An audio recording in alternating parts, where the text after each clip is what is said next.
এর প্রতি আমাদের শ্রদ্ধা আছে। সেনাবাহিনী দেশের গুরুত্বপূর্ণ একটি প্রতিষ্ঠান, কিন্তু তার কাজ নয় রাজনৈতিক বিষয়ে সিদ্ধান্ত দেওয়া।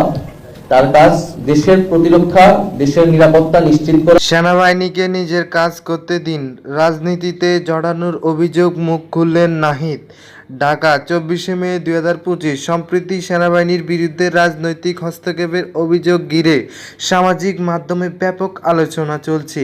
এই বিষয়ে মুখ খুলেছেন বিশিষ্ট বিশ্লেষক নাহিদ, যিনি আজ এক সংবাদ সম্মেলনে সরাসরি বললেন, সেনাবাহিনীকে তাদের নিজস্ব কাজ করতে দিন, রাজনীতিতে টানাটানি বন্ধ করুন।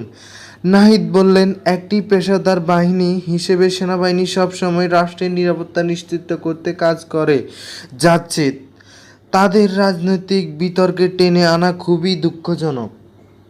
সংবাদ সম্মেলনে আরও বলা হয়, দেশে স্থিতিশীলতা বজায় রাখতে রাজনৈতিক নেতাদের দায়িত্বশীল ভূমিকা রাখা জরুরি।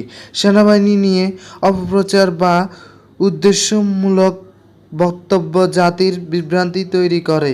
বিশ্লেষক মতামত, রাজনৈতিক অঙ্গনের একাংশ থেকে মাঝে মাঝে সেনাবাহিনীকে নিয়ে মন্তব্য আসলেও বেশিরভাগ বিশ্লেষকের মতে এটি জনসচেতনতা ও প্রতিষ্ঠানের মর্যাদাকে ক্ষুণ্ণ করে।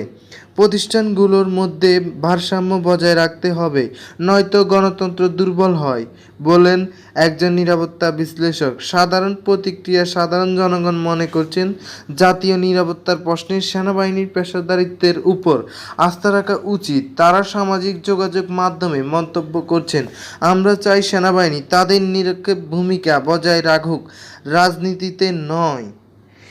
এই বক্তব্যের মাধ্যমে নাহিদ এক ধরনের স্পষ্ট বার্তাই দিয়েছেন, জাতীয় প্রতিষ্ঠানগুলোকে রাজনৈতিক খেলার মাঠে নামানো যাবে না।